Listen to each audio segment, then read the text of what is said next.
There's a poem written by a very famous English poet at the end of the 19th century. It was said to echo in Churchill's brain in the 1930s. And the poem goes, high upon the hill of summer, lazy with the flow of streams, hark, I hear a distant drummer drumming like a sound in dreams. Far and near and low and louder on the roads of earth go by, dear to friend and food to powder, soldiers marching soon to die. Those who are interested in poetry, the poem is The Shropshire Lad, written by A.E. Housman. But what Housman understood, and you hear it in the symphonies of Nielsen too, was that the long, hot, sylvan summers of stability of the 19th century were coming to a close, and that we were about to move into one of those terrifying periods of history when power changes. And these are always periods, ladies and gentlemen, accompanied by turbulence and all too often by blood. And my message for you is that I believe we are condemned, if you like, to live at just one of those moments in history when the gimbals upon which the established order of power is beginning to change, and the new look of the world, the new powers that exist in the world are beginning to take form. And these are, and we see it very clearly today, nearly always highly turbulent times, highly difficult times, and all too often very bloody times. By the way, it happens about once every century. You might argue that the last time it happened, and that's what Housman felt coming and what Churchill felt too, was that when power passed from the old nations, the old powers of Europe, across the Atlantic to the new emerging power of the United States of America, the beginning of the American century. And of course, into the vacuum where the two old European powers used to be, were played the two bloody catastrophes of the last century. The one in the first part and the one in the second part, the two great world wars. Mao Zedong used to refer to them as the European civil wars, and it's probably a more accurate way of describing them. Well, ladies and gentlemen, we live at one of those times. But for us, I want to talk about three factors today. And the first two of these is about a shift in power. And the second is about some new dimension, which I want to refer to, which has never quite happened in the way it's happening now. But let's talk about the shifts of power that are occurring to the world. And what is happening today is in one sense frightening because it's never happened before. We have seen lateral shifts of power, the power of Rome, the power of Greece passed to Rome, and the power shifts that occurred during the European civilizations. But we're seeing something slightly different. For power is not just moving laterally from nation to nation, it's also moving vertically. What's happening today is that the power that was encased, held to accountability, held to the root of law, within the institutions of the nation state, has now migrated in very large measure onto the global stage. The globalization of power, we talked about the globalization of markets, but actually it's the globalization of real power. And where at the nation-state level that power is held to accountability, subject to the rule of law, on the international stage it is not. The international stage, on the global stage, where power now resides, the power of the internet, the power of the satellite broadcasters, the power of the money changers, these vast, huge money go round that circulates now 32 times the amount of money necessary for the trade it's supposed to be there to finance. The money changers, if you like, the financial speculators that have brought us all to our knees quite recently. The power of the multinational corporations now developing budgets often larger than medium-sized countries. These live in a global space which is largely unregulated, not subject to the rule of law, and in which people may act free of constraint. Now that suits the powerful, up to a moment.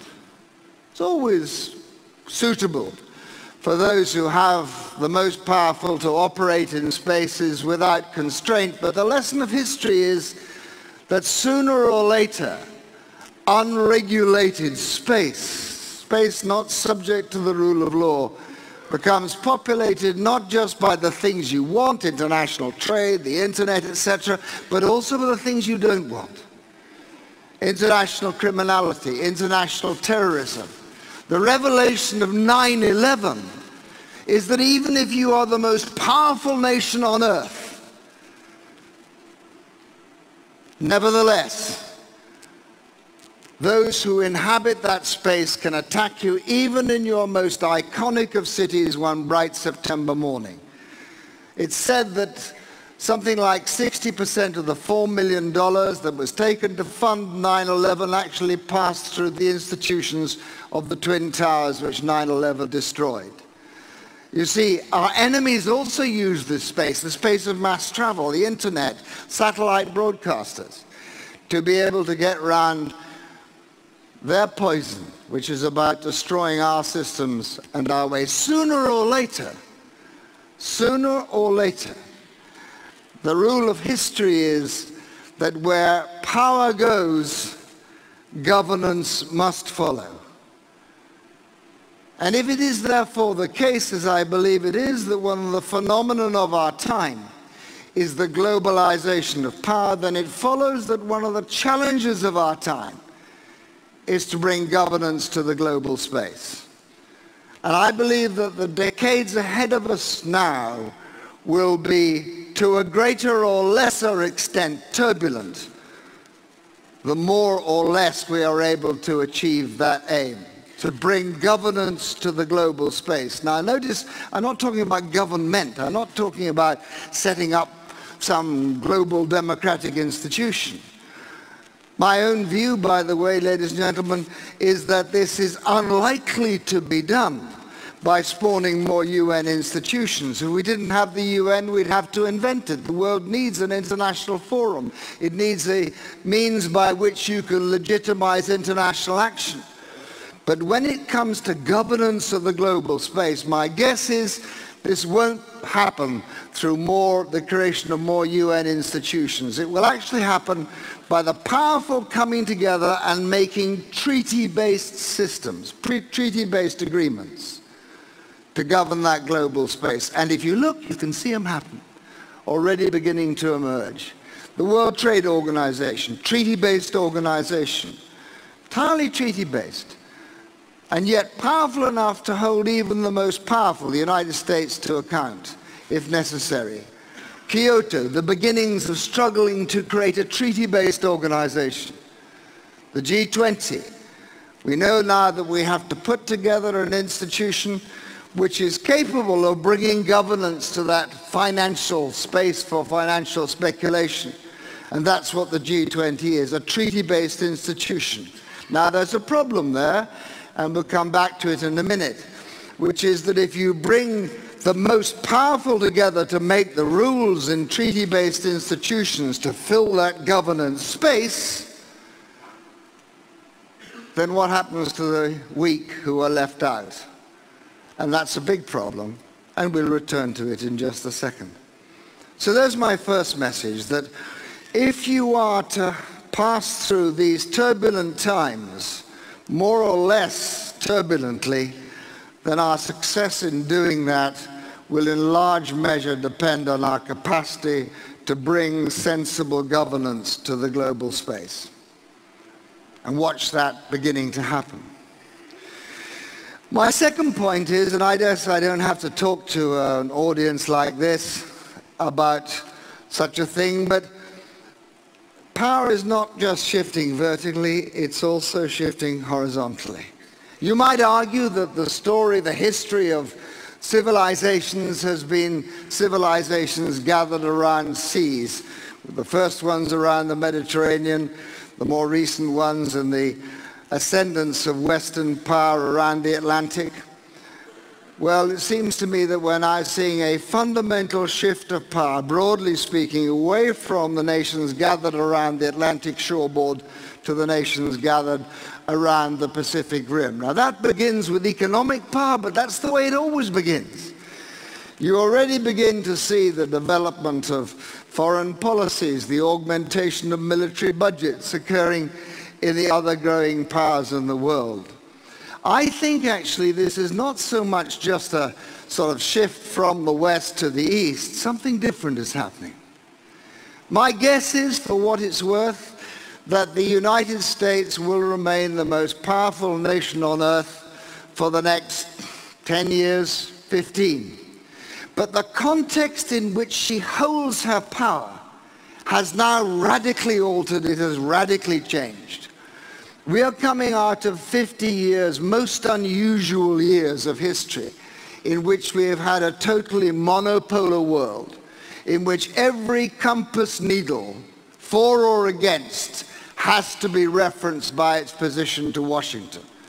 A word bestrode by a single colossus. But that's not a usual case in history. In fact, what's now emerging is the much more normal case of history. You're beginning to see the emergence of a multipolar world. Up until now, the United States has been the dominant feature of our world. They will remain the most powerful nation, but they will be the most powerful nation in an increasingly multipolar world. And you begin to see the alternative centers of power building up. In China, of course, my own guess is that China's ascent to greatness is not smooth. It is going to be quite bumpy as China begins to democratize her society after liberalizing her economy, but that's a subject of a different discussion. You see India, you see Brazil, you see increasingly that the world now looks actually, for us Europeans, much more like Europe in the 19th century. Europe in the 19th century, great British Foreign Secretary Lord Canning used to describe it as the European concert of powers. There was a balance, a five-sided balance. Britain always played to the balance.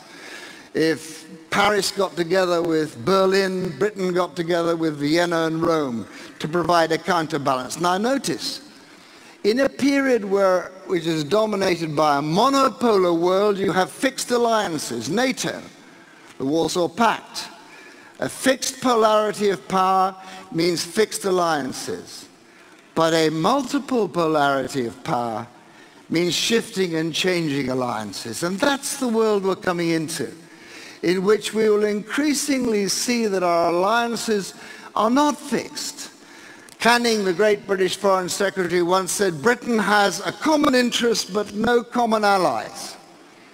And we will see increasingly that even we in the West will reach out, have to reach out, beyond the cozy circle of the Atlantic powers to make alliances with others if we want to get things done in the world. Note that when we went into Libya, it was not good enough for the West to do it alone. We had to bring others in. We had to bring, in this case, the Arab League in. My guess is Iraq and Afghanistan are the last times when the West has tried to do it themselves and we haven't succeeded. My guess is that we're reaching the beginning of the end of 400 years. I say 400 years because it's the end of the Ottoman Empire, of the hegemony of Western power, Western institutions, and Western values. You know, if up until now, if the West got its act together, it could propose and dispose in every corner of the world.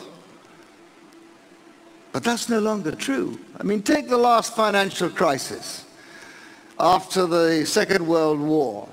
The West got together, the Bretton Woods Institution, World Bank, International Monetary Fund, the problem solved. Now we have to call in others. Now we have to create the G20. Now we have to reach beyond the cozy circle of our Western friends. Let me make a prediction for you, which is probably even more startling. I suspect we are now reaching the end of 400 years when Western power is enough. People say to me, the Chinese, of course, they'll never get themselves involved in peacemaking, multilateral peacemaking around the world. Oh yes, why not? How many Chinese troops are serving under the blue beret, serving under the blue flag, serving under UN command in the world today? 3,700. How many Americans? 11. What is the largest naval contingent tackling the issue of Somali pirates? The Chinese naval contingent. Of course they are. They're a mercantilist nation. They want to keep the sea lanes open. Increasingly, we are going to have to do business with people with whom we do not share values, but with whom, for the moment, we share common interests. A whole new, different way of looking at the world that is now emerging. And here's the third factor, which is totally different. Today, in our modern world, because of the internet, because of the kind of things people have been talking about here, everything is connected to everything. We are now interdependent. We are now interlocked as nations, as individuals, in a way which has never been the case before. Never been the case before. You know, the interrelationship of nations, well, it's always existed. Diplomacy is about managing the interrelationship of nations. But now we are intimately locked together. You get swine flu in Mexico, it's a problem for Charles de Gaulle Airport 24 hours later. Lehman Brothers goes down, the whole lot collapses. There are fires in the steppes of Russia, food riots in Africa. We are all now deeply, deeply, deeply interconnected. And what that means is that the idea of the nation state acting alone, not connected with others, not working with others, is no longer a viable proposition, because the actions of a nation state are neither confined to itself, nor is it sufficient for the nation state itself to control its own territory, because the effects outside the nation state are now beginning to affect what happens inside them. I was a young soldier in the last of the small empire wars of Britain. At that time, the defense of my country was about one thing, and one thing only. How strong was our army, how strong was our air force, how strong was our navy, how strong were our allies. That was when the enemy was outside the walls. Now the enemy is inside the walls. Now if I want to talk about the defense of my country, I have to speak to the Minister of Health, because pandemic disease is a threat to my security. I had to speak to the Minister of Agriculture because food security is a threat to my security. I have to speak to the Minister of Industry because the fragility of our high-tech infrastructure is now a point of attack for our enemies, as we see from cyber warfare. I had to speak to the Minister of Home Affairs because who has entered my country, who lives in that terraced house in that inner city, has a direct effect on what happens in my country, as we in London saw in the 7/7 bombings. It's no longer the case that the security of a country is simply a matter for its soldiers and its Ministry of Defense. It's its capacity to lock together its institutions. And this tells you something very important. It tells you that, in fact, our governments, vertically constructed in the economic model of the Industrial Revolution, vertical hierarchy, specialization of tasks, command structures, have got the wrong structures completely. You in business know that the paradigm structure of our time, ladies and gentlemen, is the network. It's your capacity to network that matters, both within your governments and externally. So here is Ashdown's third law. By the way, don't ask me about Ashdown's first law and second law, because I haven't invented those yet. It always sounds better if there's a third law, doesn't it? Ashdown's third law is that in the modern age where everything is connected to everything, the most important thing about what you can do is what you can do with others. The most important bit about your structure, whether you're a government, whether you're an army regiment, whether you're a business, is your docking points, your interconnectors, your capacity to network with others. You understand that in industry, governments don't. But now one final thing. If it is the case, ladies and gentlemen, and it is, that we are now locked together in a way that has never been quite the same before, then it's also the case that we share a destiny with each other. Suddenly, and for the very first time, collective defense, the thing that has dominated us as the concept of securing our nations, is no longer enough. It used to be the case that if my tribe was more powerful than their tribe, I was safe. My country was more powerful than their country, I was safe. My alliance, like NATO, was more powerful than their alliance, I was safe. It is no longer the case. The advent of the interconnectedness and of the weapons of mass destruction means that increasingly I share a destiny with my enemy. When I was a diplomat negotiating the disarmament treaties with the Soviet Union in Geneva in the 1970s, we succeeded because we understand we shared a destiny with them. Collective security is not enough. Peace has come to Northern Ireland because both sides realized that the zero-sum game couldn't work. They shared a destiny with their enemies. One of the great barriers to peace in the Middle East is that both sides, both Israel and I think the Palestinians, do not understand that they share a collective destiny.